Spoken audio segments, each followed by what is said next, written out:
Dernière nouvelle du Moyen-Orient. Les États-Unis ne préparent pas seulement une nouvelle attaque contre l'Iran. Cette nuit, mais Donald Trump a déclaré ouvertement et publiquement que les militaires américains préparent un débarquement des forces spéciales afin de s'emparer de l'île de Karg et d'autres installations pétrolières et gazières de l'Iran. De plus, après 2 nuits de bombardements, une nouvelle vague de frappes est en préparation. Mais l'Iran ne fait toujours aucune concession. Au contraire, il avance de nouvelles exigences à Washington. Désormais, Téhéran exige de Donald Trump de débloquer 12 milliards de dollars d'actifs iraniens pour que le régime iranien commence les négociations. Et c'est dans cette escalade que des fuites d'informations sont soudainement apparues, selon lesquelles, à la fin du mois de mai, les États-Unis et l'Iran étaient en réalité déjà sur le point de signer un accord pour mettre fin à la guerre. Mais à la dernière minute, Donald Trump a avancé de nouvelles exigences, et l'Iran a simplement commencé à gagner du temps, tout en se préparant parallèlement à une nouvelle phase de la guerre. Je m'appelle Alexei Petchi, discutons ensemble de ces sujets, mais avant de commencer, je vous demande de vous abonner à cette chaîne YouTube, de liker cette vidéo, d'écrire n'importe quel commentaire, et surtout de vous abonner à ma chaîne Telegram Petchi News. Le lien se trouve dans la description de cette vidéo. Là-bas, nous publions des informations en temps réel dès qu'elles arrivent. Après cet enregistrement, Donald Trump a annulé ses attaques contre l'Iran. Nous ajouterons d'abord une mise à jour, puis passerons en revue les principaux événements de la journée. Le président des États-Unis, Donald Trump, a déclaré qu'il annulait les frappes contre l'Iran jeudi soir, qu'il avait annoncé quelques heures plus tôt, car, selon lui, les points finaux de l'accord avec l'Iran avaient été approuvés. Citation. En raison du fait que les négociations avec la République islamique d'Iran ont été portées au plus haut niveau de la direction iranienne et approuvées. Moi, en tant que président des États-Unis d'Amérique, j'ai annulé les frappes et explosions prévues contre l'Iran pour ce soir. Les discussions et les points finaux ont été approuvés par toutes les parties concernées, tant sur le plan conceptuel que sur le plan détaillé. Il s'agit du mémorandum d'entente et du futur accord de paix. De plus, il a cité les États-Unis, Israël, l'Arabie saoudite et les Émirats arabes unis. Le Qatar, la Turquie, le Pakistan, Bahreïn, le Koweït, la Jordanie et l'Égypte comme pays ayant participé à l'approbation des documents. Citation.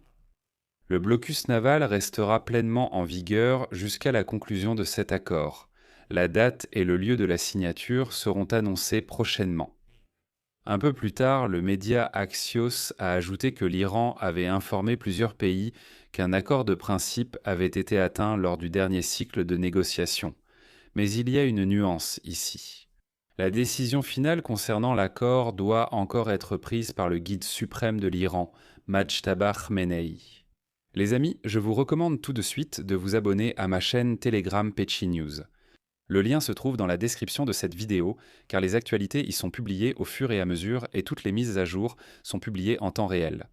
Et maintenant, nous passons à la partie principale de cette émission. Alors, après 2 mois de trêve, et après avoir mené des négociations avec l'Iran, Donald Trump n'a pas seulement décidé de reprendre les attaques contre l'Iran, mais il menace aussi de s'emparer des territoires iraniens. Je vais maintenant citer Donald Trump. Les États-Unis infligeront à l'Iran, dont la flotte, les forces aériennes, les radars, la défense anti-aérienne et toutes les autres formes de défense, ainsi que la plupart de ses capacités offensives, ont été détruits. Un coup très puissant sera porté cette nuit. À un certain moment, dans un avenir proche. Nous occuperons également l'île de Kark et d'autres points de l'infrastructure pétrolière et prendrons le contrôle total de leur marché du pétrole et du gaz. À peu près de la même manière que nous l'avons fait avec le Venezuela, ce qui fonctionne brillamment aussi bien pour le Venezuela que pour les États-Unis d'Amérique. Et je rappelle que le prétexte pour les frappes américaines contre l'Iran a été l'abattage d'un hélicoptère américain. Mais en coulisses, Trump a agi pendant presque 2 semaines. Mais il était de plus en plus déçu, attendant la réponse de l'Iran à sa dernière proposition, qui d'ailleurs n'est toujours pas venue. Il est intéressant de noter que la Maison-Blanche reconnaît que l'idée d'une attaque contre l'Iran était de causer des dégâts, mais d'une manière qui n'entraînerait pas une nouvelle phase de guerre ouverte et qui pousserait l'Iran à faire des concessions. Et voici un point important. Toute la journée de mercredi, des médiateurs du Qatar étaient à Téhéran, essayant de convaincre les Iraniens. Et pendant ce temps, Donald Trump annonçait une nouvelle nuit de frappe contre l'Iran. Donald Trump a accusé l'Iran de le mener en bateau, ce à quoi le président iranien a répondu que les menaces de Trump ne montraient pas de la force mais du désespoir.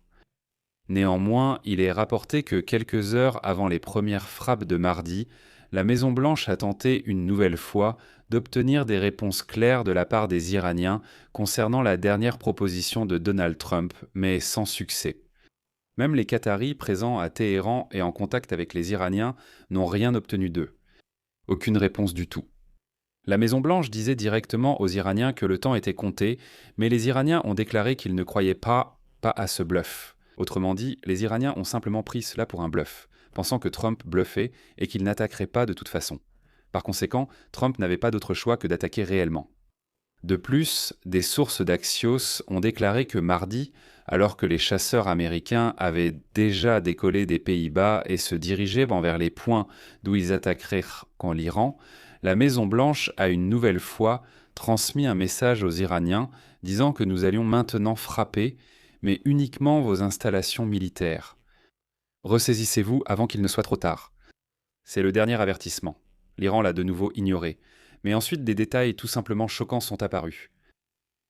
Des sources d'Axios à la Maison-Blanche ont indiqué que Trump aurait très bien pu conclure un accord préliminaire avec l'Iran dès la fin mai, s'il avait accepté les conditions négociées par ses propres envoyés, Witkoff et Kouchner. Mais lorsque Trump a senti que l'Iran était prêt au dialogue, au lieu de signer un mémorandum d'entente qui aurait arrêté la guerre et lancé des négociations concrètes, après une réunion au centre de crise le 29 mai, il a décidé d'envoyer aux Iraniens une demande d'ajout de 2 amendements au projet de mémorandum d'entente visant à mettre fin à la guerre et à rouvrir le détroit d'Ormuz. Trump a exigé de l'Iran qu'il accepte de réduire la teneur en uranium enrichi dans le combustible. En particulier, Trump a exigé de l'Iran de détruire tout l'uranium enrichi dans un délai de 60 jours et de s'engager à ne pas percevoir de frais pour le passage des navires par le détroit d'Ormuz. En échange, Trump était prêt à accepter que la destruction du matériel nucléaire puisse avoir lieu sur le territoire iranien sous la supervision de l'Agence internationale de l'énergie atomique. Bien qu'auparavant, Trump insistait pour que l'uranium soit retiré d'Iran, et pas n'importe où, mais précisément aux États-Unis d'Amérique. Et après cela, le ministre des Affaires étrangères iranien, Abbas Araghchi, a déclaré aux médiateurs et aux États-Unis qu'après le 29 mai, il lui faudrait 4 à 5 jours pour obtenir une réponse de sa direction aux exigences de Trump. Autrement dit, il dit « Donnez-moi 4 à 5 jours, je transmettrai à l'ayatollah Ali, nous discuterons de tout et dans 4 à 5 jours, nous donnerons une réponse à ces amendements de Trump. » Mais 5 jours sont passés, puis 1 semaine, puis 2 semaines, et il n'y a toujours pas eu de réponse de l'Iran. Il n'y a absolument aucune réponse, pas même un « nous y réfléchissons », rien du tout. Cela s'est transformé en un jeu diplomatique d'attente, au cours duquel Trump était de plus en plus déçu à cause de la couverture médiatique négative, voire moqueuse, ses promesses non tenues concernant l'accord, ainsi que les critiques des partisans de la ligne dure qui l'accusaient d'être trop indulgent envers l'Iran. Trump s'est énervé quand on a commencé à se moquer ouvertement de lui. Et je rappelle que dans l'un des épisodes, lorsque Trump dit « l'accord est prêt à 95%, j'ai dit « les gars, ça veut dire qu'il n'y a pas d'accord du tout, mais alors pas du tout ». Parce qu'une telle phrase sur une préparation à 95% avait déjà été prononcée lors des négociations sur la fin de la guerre en Ukraine cette année-là. Et quand ici, dans la situation avec l'Iran, Trump a déclaré que l'accord était prêt à 95%, j'ai tout de suite dit « il n'y a aucun accord ». Il n'y a rien, donc rien n'est prêt. La situation était aggravée par le fait que les Iraniens déclaraient publiquement et en privé qu'ils attendaient le déblocage d'une partie des avoirs gelés à l'avance. Malgré l'assurance de Trump que cela n'arriverait qu'après certaines conditions, les Iraniens répondaient « non ». Débloquez-nous 12 milliards de dollars. Nous n'entamerons des négociations qu'après cela. Les responsables iraniens considèrent le déblocage des 12 milliards de dollars comme un test de confiance.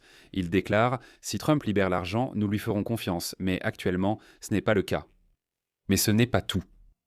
Vous vous souvenez comment, cette semaine, Donald Trump a soudainement commencé à faire l'éloge de l'ayatollah iranien Majtaba Khamenei. Et ensuite, il a même déclaré que l'attaque de l'Iran contre l'aéroport aux Émirats avait été provoquée par les Américains. Je vais maintenant vous citer une déclaration intéressante d'Axios.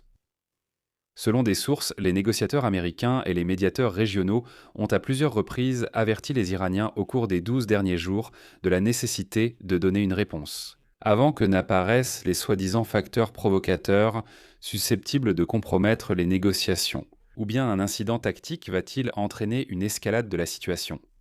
Samedi dernier, Arakchi a informé les médiateurs régionaux qu'il avait soumis la réponse iranienne au guide suprême Majtabé Khamenei pour approbation et espérait la transmettre à la Maison-Blanche d'ici dimanche.